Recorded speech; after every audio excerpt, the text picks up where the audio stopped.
same thing, that he refers to Alex and himself, no recognition with Michael. And he said when Sammy speaks of first meeting Van Halen in 1985, he just refers to Ed and Al. Mike is always glossed over. I always see Van Halen as being four stars that had unique ingredients that made up a successful band combination. Maybe Noel was accurate in his book when he said that Mike's opinion didn't matter in the band. If Noel is correct, and he was indeed stripped of his 1984 royalties, then why did they give him the full 25% publishing royalties back in 86 for 5150 and OU 812, then reducing them to 10% by the time we got to Unlawful Carnal Knowledge? I suppose the secrecy around the Van Halen keeps fans speculating, what certainly makes for a lot of content for your podcast. And he also said, I think Wolfe is extraordinarily good. However, he really should stay off Twitter. It will drive him crazy eventually. Unfortunately, social media now is required to break an artist and a song or an album. And that's Andrew Bonamore from London. Well, Andrew,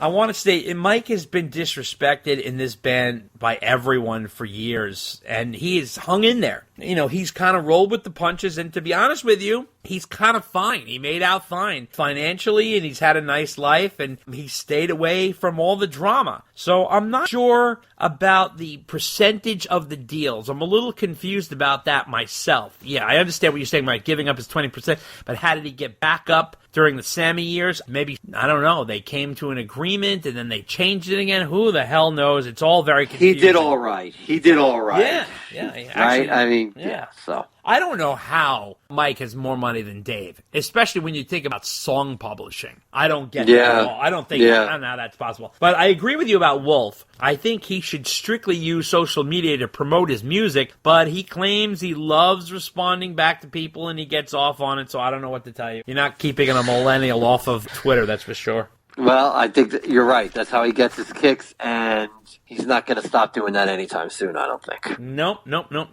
Letter number 5, Dave. Smack in the middle. Here he comes. Look, up in the sky. It's a bird. It's a plane. It's Midwest fucking Ron. That's right, it's Midwest fucking Ron. He comes in with 2 letters back to back here. He want to say thanks for the review of Sammy's Birthday Bash live stream. Dave M. is correct in that the stream wasn't live. It happened October 9th, but was the show from the night before, October 8th. When called out on the false advertising, Nugs TV had this to say, and he has a quote from Nugs TV, Dave. I'm going to read it for you right now. He says here, it was always advertised as a broadcast of the performance from October 8th. Unfortunately, the bandwidth on Catalina Island is not strong enough to support a live HD stream, not to mention 4K. We all know the first statement to be untrue, but they weren't admitting to it. So, yeah, I agree with you, Ron. You're 100% correct. That's for sure. I did want to say, though, that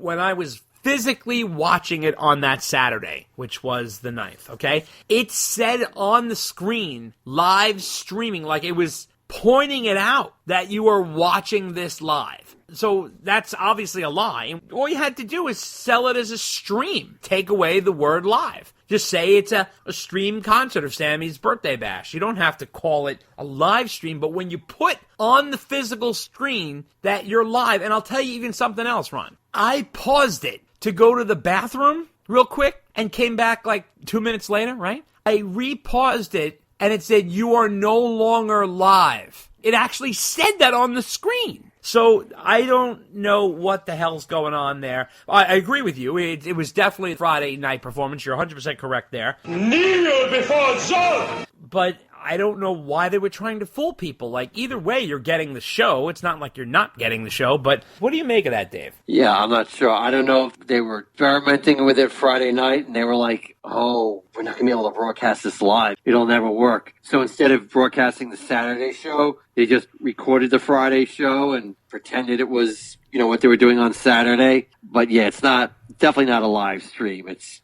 a bunch of BS. I mean, you got a Sammy Hagar show, but yeah. If you're expecting a quote-unquote live show, you weren't getting that. I don't know. They think everyone's smoking crack and they're not going to notice. It's a load of BS. Absolutely. Well, according to Vegas Paul Davis, though, we got the right show because the Saturday was just okay, he said, and what I saw was great, so that's better. Also, he wanted to know that in the October Mailbag segment, you guys mentioned that Kurt, Southeast Nice Guy, sent you some Van Halen beers. Can you confirm which beers they were? Dave looked those up for me. It's Anderby Brewing Van Hazen Hazy Pale Ale and Hoof-Hearted Brewing Everybody Wants Some. That's with the little burger guy on the cover. So that's just to answer your question there, Midwest Ron. The Dark Lords who lives in the Midwest. We don't even know where he is. We only know his name is Ron. He lives in the Midwest. That's all we know.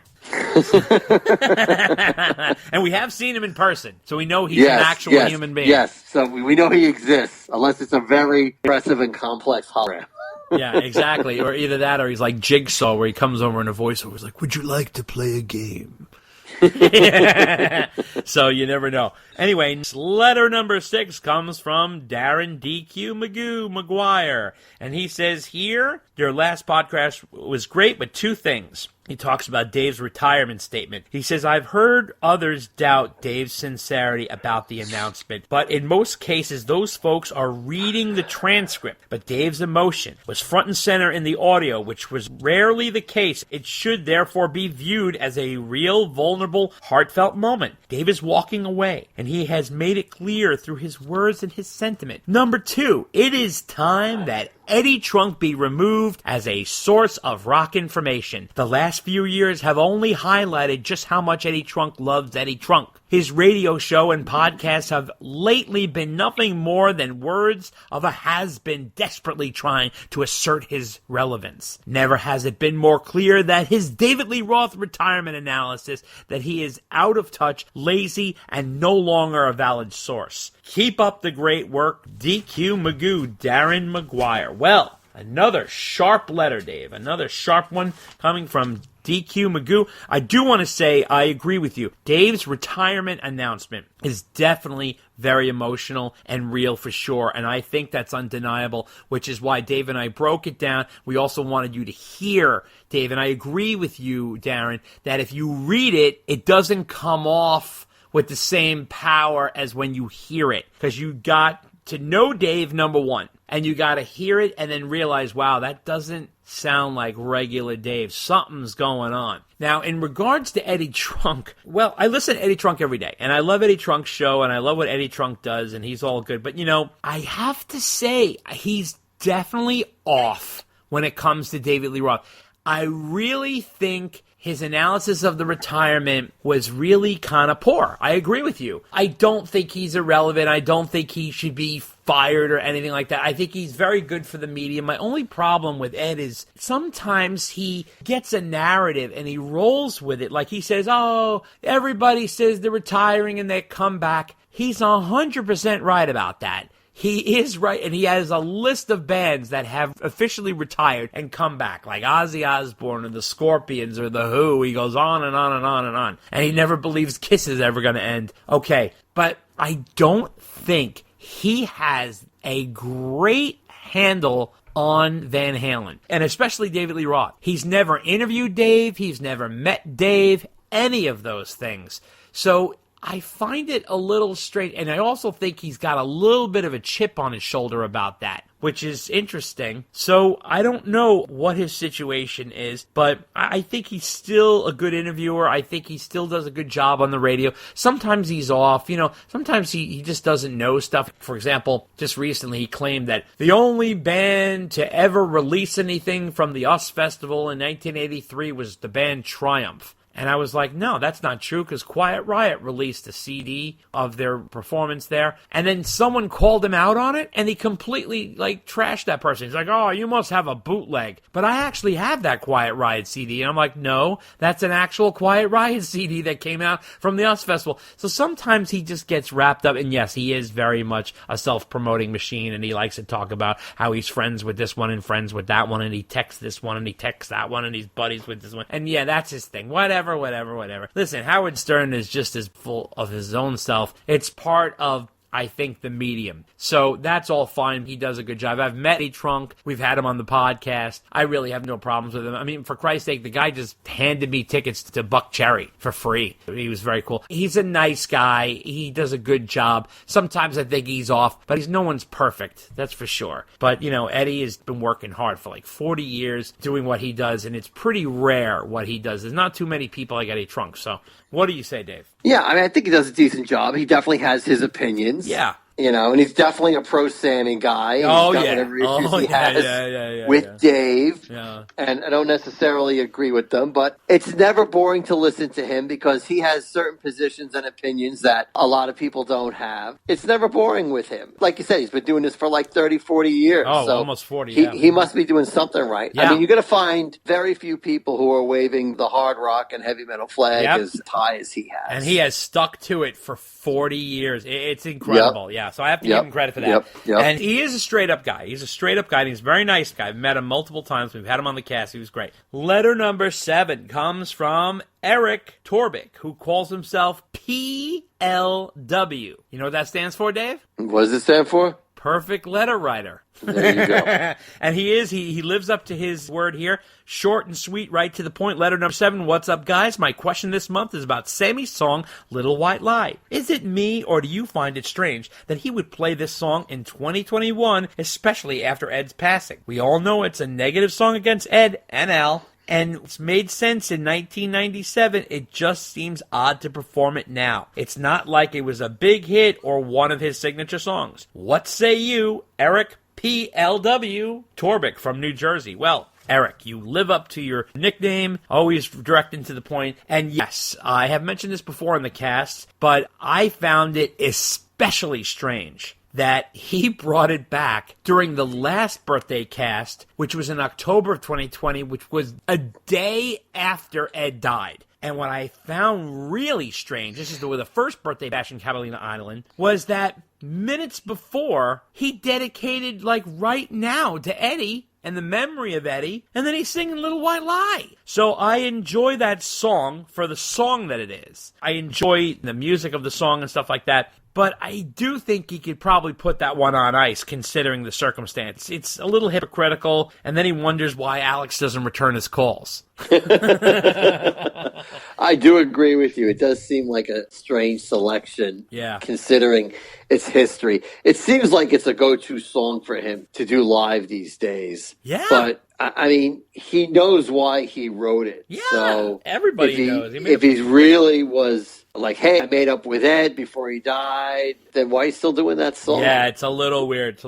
Letter number 8 comes from Steve Ustic from Grand Rapids, Michigan. He says here, in the Unleashed documentary, which came out in 1986, Alex said after Dave left, people were calling Ed, Brian May, Pete Townsend, Phil Collins, a number of people. We were not quite sure what we wanted to do, an all-star record, just different people on a different song, or to remain Van Halen. I have a hard time believing that those 3 called Ed to discuss an all-star record. Ed had just done the Starfleet project with Brian May and friends. Why would May have wanted to do another? Why would Collins and Townsend want to do one with Van Halen when they were on opposite ends of the musical spectrum at the time? Is there any truth or validation to Alex's claim? Steve Ustic from Grand Rapids, Michigan. Well, Steve, I think, there are claims. That was definitely a thought, but it was kind of quickly discarded. I really think an all-star record was just sort of a passing idea in the moment as an alternative to facing the monstrous task of replacing David Lee Roth after 1984. Obviously, if you consider the situation and the timing,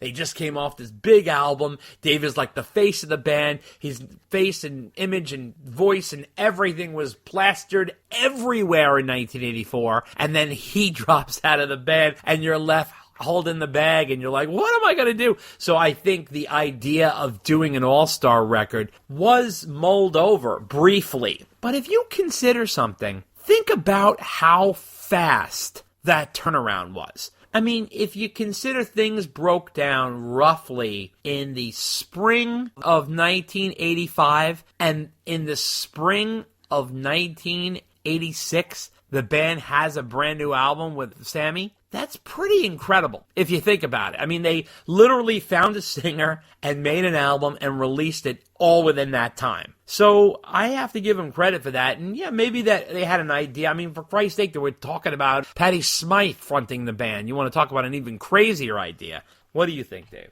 Yeah, that's definitely one of the crazier ideas for sure is having Patty. But yeah, I remember reading in Rolling Stone that Ed and Al had briefly considered an all-star album. I think they even contacted somebody on it. It was either like Pete Townsend, I think, or maybe Phil Collins. I forget who.